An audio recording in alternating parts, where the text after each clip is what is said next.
इस वीडियो में गाइस हम लोग बात करने वाले हैं आज हुए फ्राइडे नाइट स्मैकडाउन के एपिसोड पे, जहां पर द रॉक ने ऑफिशियली ब्लड लाइन को ज्वाइन कर लिया। तो भाई बहुत मजा आया स्मैकडाउन के एपिसोड में। स्टार्टिंग हमें Kevin Owens versus Dominik Mysterio के मैच से देखने को मिलती है।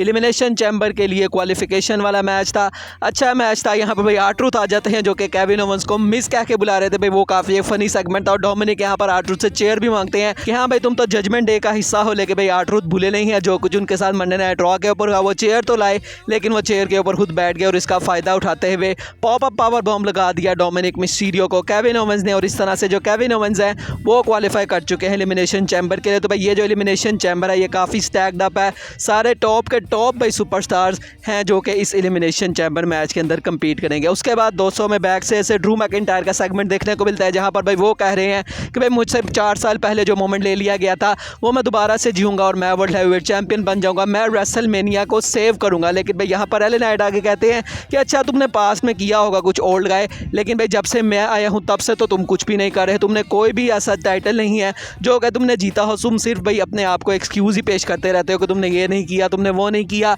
तो भाई इस तरह से इनकी भी हमें कन्फ्रंटेशन देखने को मिलती है। उसके बाद भाई सब बंदे आ जाते हैं, रेफरीज वगैरह इनको मतलब कि भाई काफ़ी हीट अप हो रहे थे यहाँ पर ये दोनों, तो भाई रेफरीज इसलिए वहाँ पर आए थे। और भाई नेक्स्ट वीक के लिए इनका मैच भी ऑफिशियल कर दिया गया है। तो भाई दोनों टॉप के सुपरस्टार्स हैं, देखते हैं भाई नेक्स्ट वीक किसको अपर हैंड मिलेगा।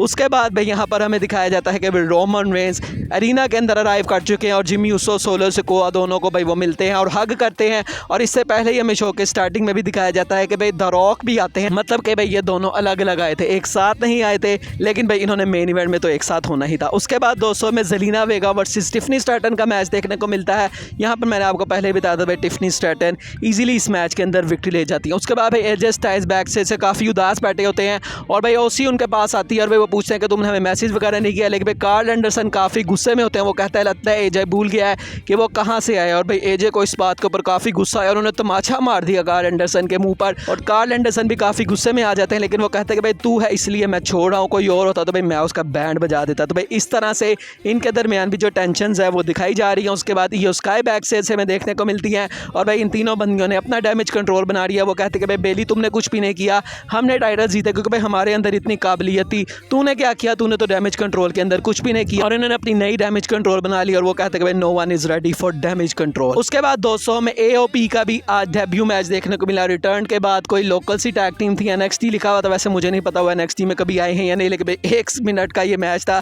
और भाई यहाँ पर एओपी ने विक्ट्री ले ली। उसके बाद दोस्तों हमें लोगन पॉल का मैच देखने को मिलता है अगेंस्ट द मिज, जो कि एलिमिनेशन चैम्बर के लिए क्वालिफिकेशन था। लोगन पॉल के मैच काफ़ी अच्छे होते हैं, ये बात तो ठीक है, लेकिन भाई यहाँ पर इनका ये पहला टेलीवाइज मैच था और भाई यहाँ पर भी लोगन पॉल को वही भाई ब्रास नकल्स देने के लिए वो बंदा आया था, जो कि लग रहा है कि भाई एक ही स्क्रिप्ट है जिसके ऊपर लोगन पॉल के सारे मैचेस चलाए जाते हैं। वो ब्रास नकल तो यहाँ पर वो यूज़ नहीं कर पाए, लेकिन उन्होंने लो ब्लो लगा दिया मिस को और उसके बाद अपना जो पंच है वो लगा के इस मैच के अंदर लोगन पॉल जीत चुके हैं और अब वो कम्पीट करेंगे एलिमिनेशन चैम्बर मैच के अंदर। उसके बाद हमें नाओमी का मैच देखने को मिलता है एल्बा फायर के साथ। एलिमिनेशन चैम्बर की क्वालिफिकेशन के लिए काफ़ी ऑब्वियस था, नाओमी इस मैच के अंदर जीत जाती हैं। उसके बाद बैक से डकोटा का बेली के साथ हमें दिखाई देती हैं, जहां पर वो हेल्प मांग रही हैं कि भाई ये जो डैमेज कंट्रोल है उन्होंने कहा है कि भाई नेक्स्ट अब उनकी टारगेट डकोटा का ही होने वाली है। लेकिन भाई बेली यहां पर इनकार कर देती हैं, वो कहती हैं कि भाई मैं काफ़ी महीनों से देख रही हूँ जो चीज़ें हो रही हैं, तो भाई मैं तुम्हारा इस वक्त साथ नहीं दे सकती। तो अब भाई फिलहाल में तो इनकार कर दिया है, तो देखते हैं बहरहाल भाई आगे इनकी दोनों की जो स्टोरी लाइन है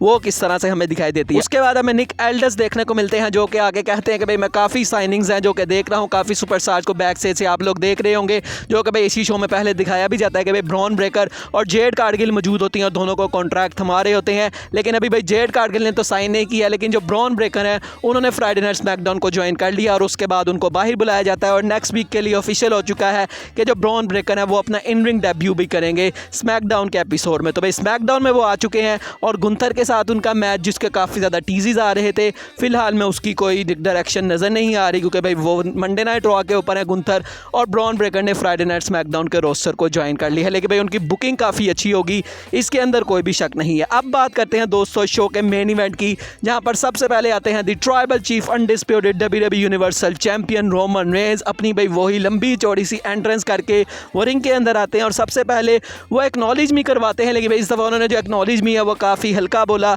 और उसके बाद भाई वो यहाँ पर जो क्राउड है उसको कहते हैं मैं तुम्हारे साथ ऑनेस्ट होना चाहूँगा। तो जब पीपल ऑफ यूटा है, मतलब यूटा मतलब आज यूटा में हो रही थी फ्राइडे नाइट स्मैकडाउन, भाई ये सब बंदे इडियट हैं। जब भी ये बंदे सारे जो है वो इकट्ठे होते हैं। तो भाई ये लोग इडियट लगते हैं। उन्होंने कहा कि भाई आज बहुत बड़ा दिन है, तो भाई मैं इसको रूल नहीं करना चाहता। जब मेरा कज़न आएगा, मुझे पता है भाई तुम लोग चैंट्स लगाओगे, तुम जो डम बंदे हो ना, तुम उसके खिलाफ चैंट्स लगाओगे, लेकिन भाई तुम्हें पता ही नहीं है कि तुम ये क्या चीज़ विटनेस कर रहे हो। हम जो भी चीज़ें कहते हैं भाई तुम्हें उसको ध्यान से सुनना पड़ेगा। आज की जो नाइट है, आज हम हिस्ट्री बनाएंगे। आज ग्रेटेस्ट नाइट है इन WWE। और उसके बाद भाई कोडी के चांस लगने लग जाते हैं। वो कहते हैं कि हाँ भाई ये बंदा है भाई जिसकी वजह से ये सारा कुछ ख़राब हुआ है, जिसने भाई ये सारी चीज़ों को रूइन करके रख दिया है। लेकिन उन्होंने कहा कि भाई कोई बात नहीं, आज हम सब चीज़ों को फिक्स करेंगे।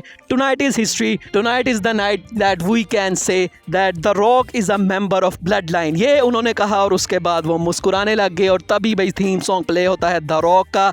द रॉक आते हैं भाई, गूज बम सबसे पहले वो अपने दिखाते हैं, जो कि भाई हमेशा वो दिखाते हैं। और भाई जब द रॉक आए तो भाई जो रिएक्शन है वो क्राउड का काफ़ी ज़्यादा अच्छा था। ऑब्वियसली भाई द रॉक आए हैं तो ऐसा तो था नहीं कि भाई उनकी एंट्रेंस के ऊपर भी उनको बू मिले। तो भाई द रॉक यहाँ आते हैं और वो सबसे पहले कहते हैं कि भाई मैं तुम्हें गुड न्यूज़ दूंगा कि भाई यहाँ पर आज जो अरीना है इसने तमाम अटेंडेंस के जो रिकॉर्ड्स हैं वो तोड़ दिए हैं। मतलब कि भाई कभी भी इस अरीना के अंदर, क्या ये जो यूटा का स्टेट है इसके अंदर कभी भी इतनी अटेंडेंस किसी लाइव शो के अंदर नहीं आई। तो भाई ये उन्होंने रिकॉर्ड है वो बना दिया। तो और उसके बाद भाई वो मजाक उड़ाते हैं लार्जेस्ट गैदरिंग ऑफ ट्रैश। मतलब उन्होंने भाई यहाँ पर इन सब बंदों को ट्रैश कर दिया कि भाई largest gathering of trash that the rock have ever seen. और भाई इस तरह से उन्होंने अपना जो हील पर सोना है उसको भाई कंटिन्यू रखा। और भाई बू भी यहाँ पर मिलती है। तो वो कहते हैं भाई तुम वाकई में भाई द रॉक को तुम बू करोगे, इस तरह भाई उन्होंने कहा। भाई वो यहाँ पर कहते हैं कि भाई फाइनली तुम्हारी जो लाइफ है उसका कुछ मीनिंग है। मतलब फाइनली वो पहले अपनी लाइन बोलने वाले होते हैं, लेकिन उसके बाद कहते हैं कि भाई फाइनली तुम लोगों की जो लाइफ है उसके अंदर भाई कोई ना कोई मीनिंग आ गया। और उसके बाद भाई रॉकी के यहाँ चांस लगते हैं, उसके बाद कोडी के चांस है वो यहाँ पर लगते हैं। और वो कहते हैं कि भाई अब ये जो द रॉक की साइड है ना,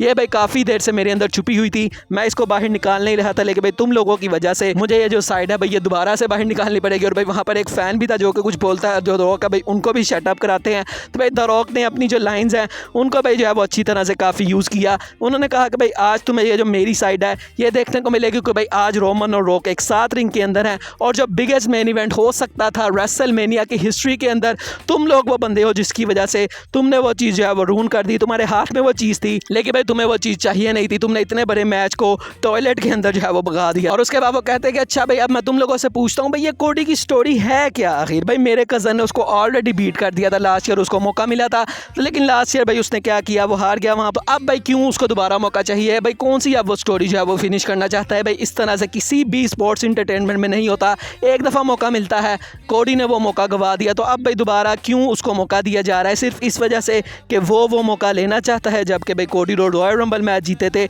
इसको यहाँ पर जो है वो मेंशन नहीं किया गया। कोडी है वो एक लूज़र है, इसीलिए उसको दोबारा से मौका चाहिए कि वो अपनी जो स्टोरी है उसको फिनिश कर पाए। और उसके बाद वो यहाँ पर कहते हैं कि भाई ये जो सारे कोडी क्राई बेबीज़ हैं जो कि रो रहे हैं और भाई उनकी वो नकल उतारते हैं कि हाँ भाई कोडी को मौका चाहिए, कोडी को मौका चाहिए। और भाई वो कोडी को कहते हैं कि भाई सुन, मैं अपनी पावर के अंदर जो भी होगा वो सारा कुछ यूज़ करूँगा कि तू रेसलमेनिया में से फिर से वैसे ही वॉकआउट करे जैसे कि तू लास्ट ईयर किया था, और वो था एज अ लूज़र। तो भाई मैं अपनी पूरी ताकत यहाँ पर लगाऊंगा कि ये चीज़ हो जाए, तुम्हारी जो स्टोरी है वो फिनिश होने वाली है। Our story is just beginning, greatest dominant faction in sports entertainment and of course WWE। और उसके बाद वो अपनी ट्रेडमार्क लाइन बोलने लगती हैं, if you smell what the Rock is cooking. लेकिन भाई इफ़ यू स्मेल करके वो रुक जाते हैं और कहते हैं सिंग अलोंग करने का तो तुम मौका आप गवा चुके हो भाई ये सारी ऑडियंस। तो वो यहाँ कहते हैं if you smell what the blood line is cooking. के बाद भाई वो हैंड भी रेज़ करते हैं, जो कि शायद द रॉक को पता नहीं था कि भाई साइन क्या है वहाँ पर। वो सिर्फ भाई एक फिंगर को रेज़ करते हैं, जबकि जो रॉक है